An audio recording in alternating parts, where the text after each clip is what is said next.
Howdy all, this is Jason from Support Readiness, and today I am going to show you how to use DevPulse in your tickets. I will be showing from our sandbox instance, but it works the exact same way in production. You'll just see a lot more internal notes on the sandbox tickets because we use that to make sure everything's running correctly in the sandbox. So let me go ahead and share my screen and we will go over this. So here I have my test ticket, and I am in a situation where I am waiting on this bug issue to be resolved. Yes, this is probably the sparsest bug issue you've ever seen, but it'll work for the sake of showing this. So as an agent, what I'm going to do is activate the macro waiting on bug resolution. Scroll way down here to the waiting on issue or merge request area, and I'm going to copy my link, paste it in here, and simply set it on hold. You might want to add a comment when you're doing that. Completely optional at this point. The script does not care one way or the other if you do that. Now, some things to note is the ticket stage got changed to other. And if we scroll up here, it is now an incident, and it is assigned to me. Now, if we look at the events for this ticket, we can see that this caused a trigger to fire. This trigger is going to process the ticket, and it's going to create a corresponding parent problem ticket based on our link here. Because we're using the admin level credentials, it can locate the issues or merge requests anywhere on GitLab.com as long as they actually exist. And they're not closed, and for merge requests, not closed or merged. So as long as it exists and it's in a valid state to be waiting on it, it will be able to process this. Now, as the script runs on the back end of this, what it's doing is making sure it's valid, and it's going to create a problem ticket that it will then attach this ticket to.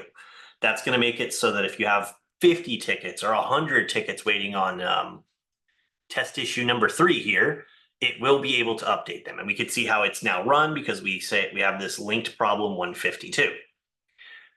If we go over here into our views, you'll notice that that test ticket for Jason is not showing in any of our other views. I can look at the LNRT and it's not there either. The ticket is, for all intents and purposes, hidden.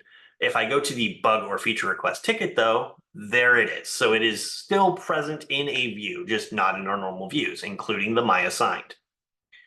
Now, if I go to links to bugs or feature requests, I can see there are 2. One of them we're doing testing, but there's that test issue we have, issue number 3. And I can open this up and see that, it doesn't have a whole lot of details. It's not going to really, but I can also click this incidents and see every incident ticket attached to this. Now, right now we just have the 1, but in theory, you could have hundreds of these if you so chose.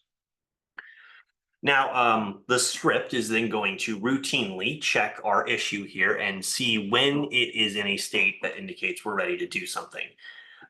Comments won't do anything to this, but if this is closed, since it's an issue, that would be a state it's looking for. If it was an MR, closed or merged. So when it does the check, if it finds that this issue is in fact closed, it's going to update our ticket. It's going to set the stage to NRT. It's going to set the ticket stage to NRT. It's going to set the status to open, and it's going to add an internal note letting us know the parent problem ticket should be updated soon, and that will get these updated. Now, to give you an idea of what that looks like, I'm going to leave this issue here. I'm going to remove the events. But if I go to here, a manager or whomever is updating this would be, would update this. Hello, the bug at issue. Let's go ahead and copy this. It's been resolved. Please update your instance. Retest to let to test if your issue is still occurring. I'm going to assume whomever sends these out is probably going to be a little better wordsmithing there. But what they're going to do is when they do this, they're going to go ahead and mark it as solved. It's going to notify them that when solving a problem ticket, any linked incident ticket is also going to be solved and have the new comment we just typed out. It asks if we're sure, and it'll tell you, solve this ticket and 1 linked incident. that number will vary. If there's 100, it'll say, and 100 linked incidents. So whomever's updating that parent problem ticket will do that. We're going to see that this is now just solved. And if I go back over here, I see that this is solved, and there's our comment we just typed out with our signature and everything. Now, if I go back to the views, it's no longer here. It's no longer here. It's gone because it's no longer in the correct state. And our myAssign doesn't show solved, but if it did, it would be there as well. Now, there could be some situations. I'm going to go ahead and stop sharing because that's how it really works. And there's one for RFH and one for feature request, and it all follows the same general practice. Requests for help don't have a parent problem ticket because there's one ticket. That's all there's ever going to be for request for help. So when the request for help ticket is updated, you'll get a comment that'll tell you, hey, request for update's updated, and the ticket's set to open, and the stage is set to NRT, and et cetera, et cetera. So there could be a couple situations to be aware of that you might want to know. A good example is if you are needing to update the link being used. Let's say the issue you had linked was closed because it was marked as duplicate. In those situations, it's best to come to Support Readiness in Slack and let us know, and we can update it. That way we can A, assure all incidents are updated as well, and B, ensure nothing gets sent out that tells them, LOL, marked as duplicate, have a nice day. We obviously don't want to do that. Another thing that might occur is you get a comment back from the script that tells you that was an invalid link. You notice you typoed the number. You're like, well, now I have to reactivate. I have to re-go through the process. I don't know what to do. Well, it's simple. Reapply that macro.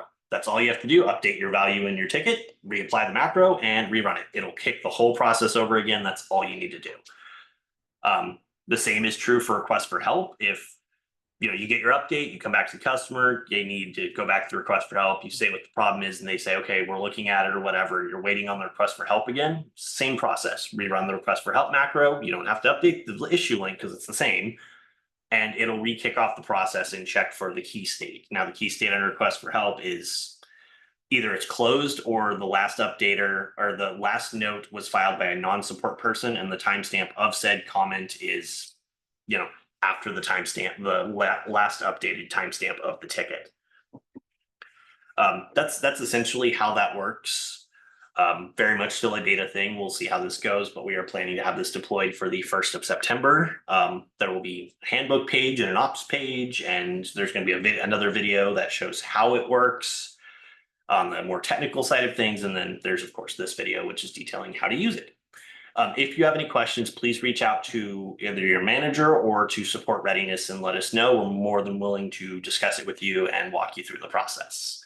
Hope you found this useful and enjoy using DevPulse.